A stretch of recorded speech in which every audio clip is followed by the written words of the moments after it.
Dear students, in our daily life, we use cells and batteries. Cells we use in torch, the remote control of the television or air conditioner. We use battery in the inverter or automobiles. We also use cells in the hearing aids and our wristwatches. These cells and batteries are electrochemical cells. What does this electrochemical cell means? Which branch of the chemistry deals with this electrochemical phenomena?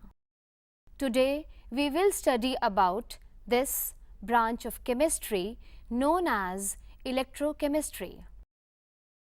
Electrochemistry is the branch of chemistry which deals with the conversion of the energy which is produced during a spontaneous chemical reaction into electrical energy, and then the use of this electrical energy into carrying out those reactions which are non-spontaneous. Electrochemical reactions are eco-friendly. They are very efficient and less polluting. The basis of the electrochemical reactions is the redox reactions. Redox reactions you have already studied in your class 11th, but before starting the electrochemistry or telling you the working of an electrochemical cell, let me again give you a brief idea of the redox reactions. Oxidation, it is the process of loss of electron by a substance. Reduction, reduction is the process of gain of electron by a substance. Oxidation and reduction takes place simultaneously. So, we call them the redox reactions. We can define redox reactions as simultaneous oxidation and reduction reaction. Let me explain you taking a suitable example. Just see the slide. It is a redox reaction between zinc and copper. In the reactant side, you can see that zinc is in the solid state and the copper are in the form of the ions with the 2+ charge. After the reaction, you can see that after losing 2 electrons, zinc changes into zinc ions, and copper ions, they gain those 2 electrons which are lost by the zinc and they are reduced to copper. Zinc is oxidized and copper is reduced. We can very well see the loss and the gain of the 2 electrons. The simultaneous loss and gain of electrons is known as the redox reaction. One substance is oxidized and the other substance is reduced. Let us know what is a reducing agent and what is an oxidizing agent. The substance which loses electron is itself oxidized and is known as reducing agent. The other substance which gains electrons is itself reduced and it is known as oxidizing agent. To remember this, let me give you a memory aid. Oil, O-I-L, that means oxidation is loss of electron. Rig, R-I-G, that means reduction is gain of electrons. As I have earlier told you, redox reaction is the basis of an electrochemical cell, or you can say a galvanic cell or a voltaic cell. Electrochemical cells. Let's know what is that. This cell converts the chemical energy liberated during the redox reaction to electrical energy. Again, there is an example of the zinc copper cell. The energy, the chemical energy which is produced during this reaction is converted into electrical energy. That is the function of an electrochemical cell. Let me explain you the working of an electrochemical cell in detail. In an electrochemical cell, there are two half cells and they are also known as the redox couple. The one cell is the reduction half cell and the another is an oxidation half cell. As the name is clear, the half cell in which the oxidation takes place is known as the oxidation half cell, and the other cell in which the reduction takes place, that means the gain of electrons, is known as the reduction half cell. In that cell, since the zinc is losing electron, so that is known as the oxidation half cell. And the copper half cell will gain the electron and that will known as the reduction half cell.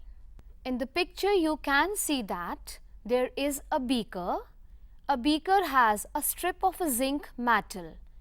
It acts as electrode and this zinc strip, or you can say that the zinc electrode, is dipped in 1 molar solution of zinc sulfate. This half cell is anode because it loses electron. It has a negative terminal. From the reaction you can see that zinc is losing electron and is changing into zinc ion. The half cell in which oxidation takes place is called anode and it has a negative potential with respect to the solution. Now you can see another beaker. It has a copper electrode, a strip of metal, copper metal, which is acting as a copper electrode. It is dipped in 1 molar solution of copper sulfate. It is the other half cell. It is known as cathode and it is the positive terminal. Let's see the reaction which is going on in this half cell. Copper ions will gain 2 electrons and they will be reduced to copper. These 2 electrons which are gained by the copper will be lost by the zinc. The other half cell in which reduction takes place is called cathode and it has a positive potential with respect to the solution.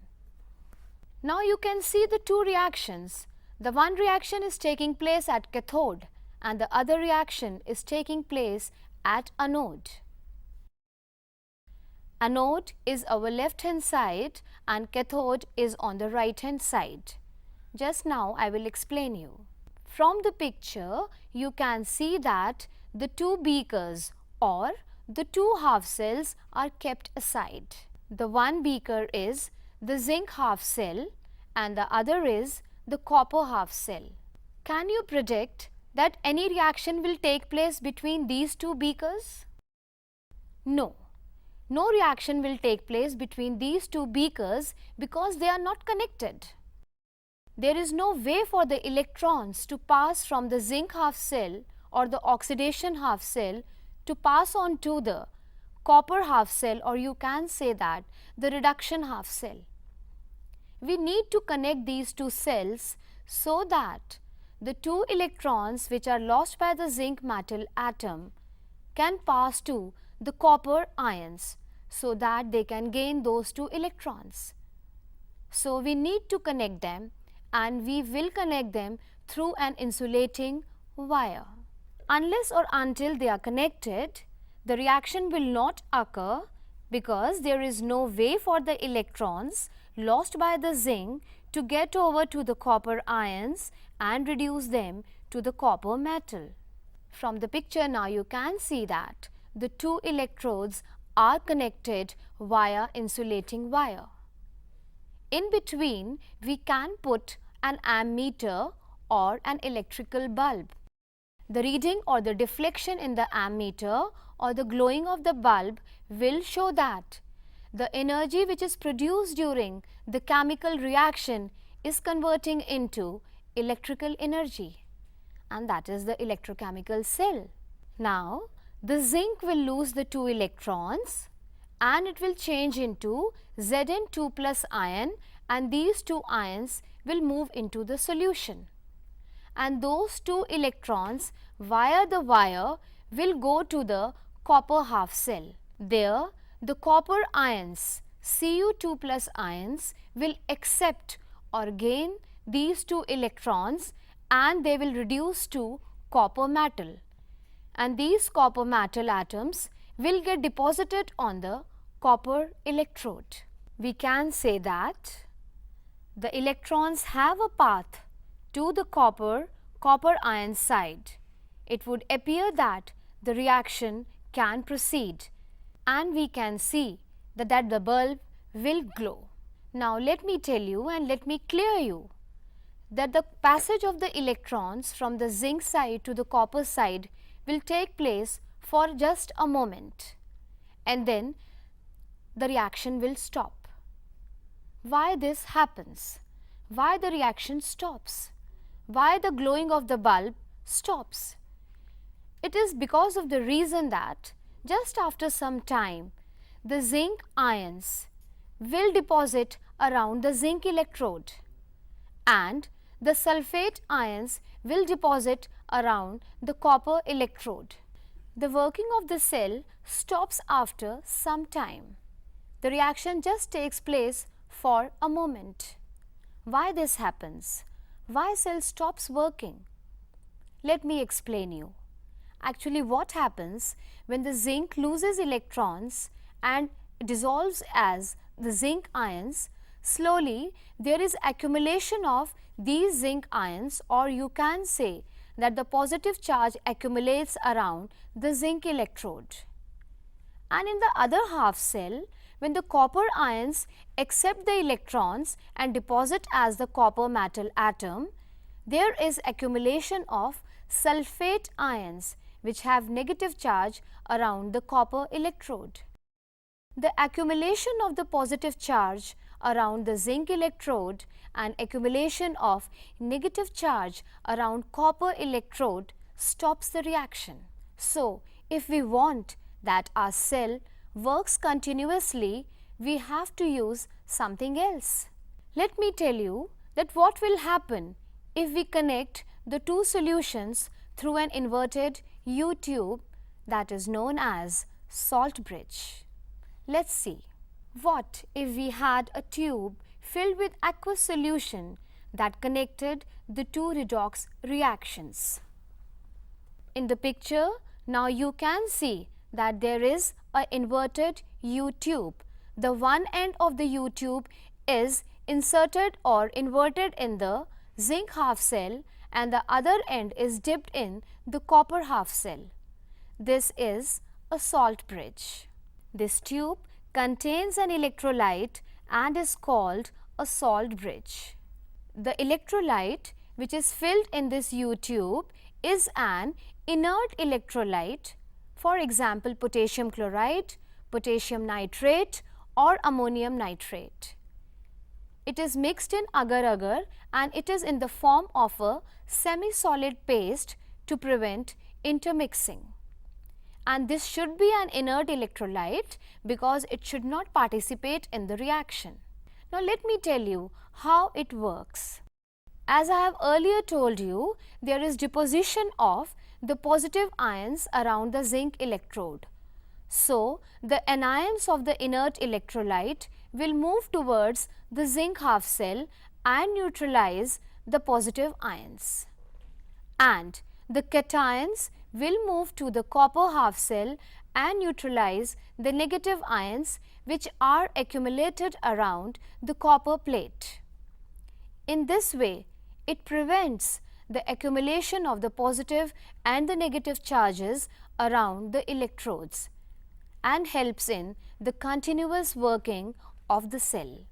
Now you can see from the figure that the direction of the electrons is from zinc to copper, and we already know that the direction of the flow of the current is opposite to the direction of the flow of electrons.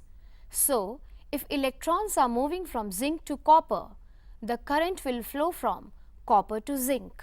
Just now I have explained you the working of an electrochemical cell, which is also known as a galvanic or a voltaic cell. I have taken the example of a zinc and the copper couple. We can take other examples also.